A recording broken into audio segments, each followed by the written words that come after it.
Sensei, o karma é muito antigo ou o karma é atemporal, sem início? Uma vez eu fiz essa pergunta para meu mestre, como surgiu o primeiro karma, e ele me disse, quando você descobrir, me conte. Esse não é um assunto mais do que especulativo, e não é assunto para o Zen. É como dizer, na Terra, qual foi o primeiro organismo unicelular que apareceu?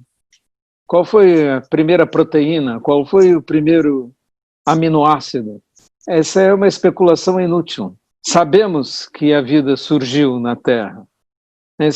Sabemos que ela se modifica e continua se modificando nos tempos de hoje. É inútil ficarmos especulando sobre seu início. Sabemos os princípios que regem essa situação e vemos a modificação dos organismos, o surgimento de novos vírus, novas raças de cães, de animais, são desenvolvidas a toda hora. Essa é a própria história da domesticação dos animais, é assim. E procurar a origem, qual foi o primeiro cão doméstico depois do último lobo selvagem? Esse é o tipo de pergunta absolutamente inútil. Sensei, o símbolo Enso do Zen é um símbolo pré-budista ou foi elaborado pelo Zen? A maioria dos símbolos é muito antiga, precede o budismo em muito tempo, e vamos encontrá-los em outras situações, em outras civilizações, em outras culturas, e até nas próprias culturas que antecederam o budismo. O budismo fez muitas apropriações de símbolos e rituais, porque eles pareciam úteis para as pessoas, mas nada é essencial, exceto o Dharma em si, a compreensão dos princípios fundamentais. Estas descobertas ou ensinamentos de Buda são bastante originais e não se encontram antes, embora muitos outros princípios, como os que nós acabamos de falar sobre as virtudes do silêncio e de não criticar, sejam muito mais antigos. Sensei, aceitar que temos condições de adoecer e também morrer é o antídoto perfeito contra a ansiedade? É um bom antídoto, não é? Aceitar essa situação com tranquilidade e até, em certo aspecto, como libertadora.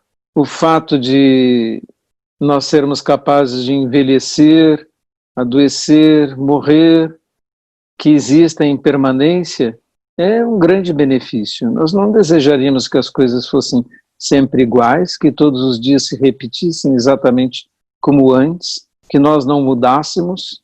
Isso seria, mais uma vez, um grande aprisionamento. O fato de haver mudança, na verdade, é libertador. Sensei, é fácil, a um cético, concluir que um eu não se repete em outra vida. Mas como entender que um karma se remanifesta em outra vida como se fosse um sistema de merecimento ou cargas de ações que vai condicionar onde, quando e como alguém vai nascer ou viver? Isso, de início, se assemelha ao sistema espírita e eu não consigo entender o tema do karma vipaka sem associar ao sistema de pontos do espiritismo. Não pense assim, aborde a questão de outra forma. Aborde a questão do ponto de vista de causa e efeito. Não existe efeito sem causa. Se você é quem é agora, é porque existem causas pregressas. Como foi o funcionamento dessas causas pregressas? Como chegaram até você? Não importa muito, desde que nós estejamos convictos de que somos diferentes uns dos outros e que, portanto, existe motivo para essa diferença, e esse motivo está no passado. É uma causa pregressa. porque não existem efeitos sem causa de novo. Basta estar convicto de que existe continuidade, que tudo sempre continua, que você é diferente das outras pessoas, que existem causas pregressas, para você compreender que de alguma forma o karma existe, funciona e passa adiante, porque existe continuidade, porque as coisas não se desfazem. E se todas as pessoas partilhassem as mesmas causas, seríamos todos iguais uns aos outros. Você não precisa mais do que esses raciocínios. O resto, tentar compreender a mecânica pela qual o karma chegou a produzir as características que você carrega, não é importante. É procurar minúcias e explicações mecanicistas para o funcionamento e a manifestação de todos os seres. Não é necessário. E também o budismo não é um sistema de fé ou que pede que você acredite em algo. Não precisa acreditar, basta verificar que as coisas funcionam de tal forma. Como funcionam não é um artigo de fé. O karma é movimento? Não poderia dizer se é movimento ou não. Como eu acabei de explicar, eu sei apenas que existe karma, porque eu estou aqui, e karma significa ação, e karma vipaka, consequências. Se eu estou aqui, sou consequência de algo. Portanto, existe algo que fez com que eu aqui estivesse, com as características que eu tenho agora. Isto é o que nós chamamos de karma. Nada mais.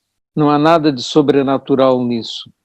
Há apenas a propagação das ondas kármicas na superfície do universo, no meu entender. Se você quiser pensar de outra forma, com uma outra analogia, desde que compreenda que há continuidade e que continuamos nos manifestando, que somos fruto de algo do passado, já está bastante bom e já está funcional para a sua prática. O resto é sentar-se para meditar. E há um conselho adicional: não pense muito, não vai ajudar.